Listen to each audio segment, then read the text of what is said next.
Super Bowl? No. Why not? I watched it on tape, but I didn't watch it on TV. I wasn't in it.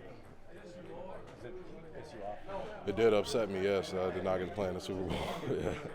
What's your biggest message to a guy like Tyler Booker going into that environment? I mean, just to go in there and be himself. I mean, God doesn't put us in any place that we're not supposed to be. And he's an extremely talented individual. He's a hard worker, and he loves the game. And so I think he just needs to go out there, do the things that he's practiced, and he'll be fine.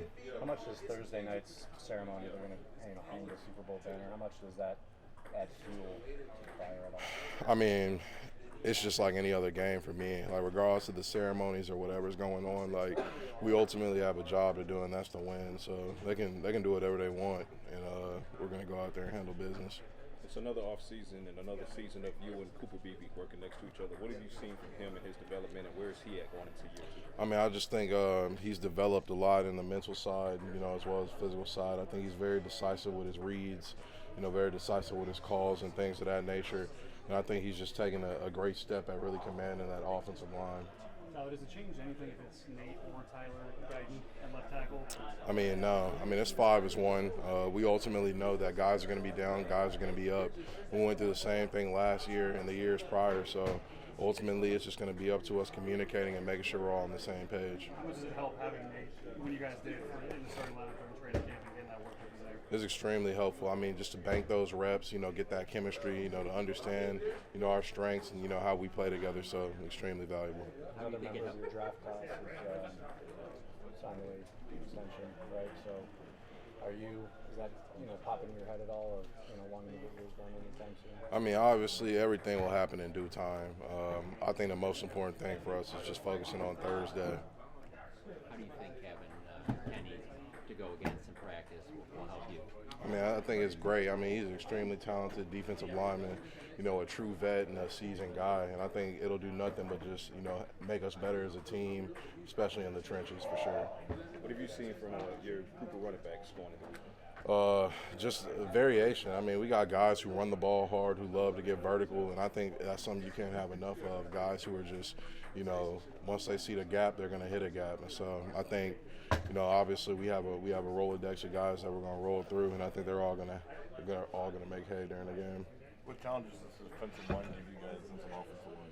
I mean, they're a talented defensive line. Obviously, they're physical. They know how to play hard. And, I think it's a great challenge for us to start off, just in terms of embracing that violence and that physicality that we're going to have all year. What would be your message to Cowboys fans as you enter this season? Obviously Micah's gone now, but you guys still feel like you have a lot to do. I mean, just continue to, love and support us as much as y'all can. I mean, we appreciate y'all, and, we're going to go out there and handle business. When you were a rookie, was there any defender you were like, man, I really want to go up against that guy and get that test? I mean, yeah, Aaron Donald, but, it was just like, it's just somebody you watch. But I think there are many different defenders as I kind of gone through it that, always provide, great challenges. So it's really all about you. It's never really about anybody else. Did you see any immediate value on maybe getting that barometer check? We're going up against a guy like Aaron, you're like, okay, now I can. Yeah. I mean, my first dude I went against was Shaq Barrett. So he was coming off a 15-sack season and things of that nature.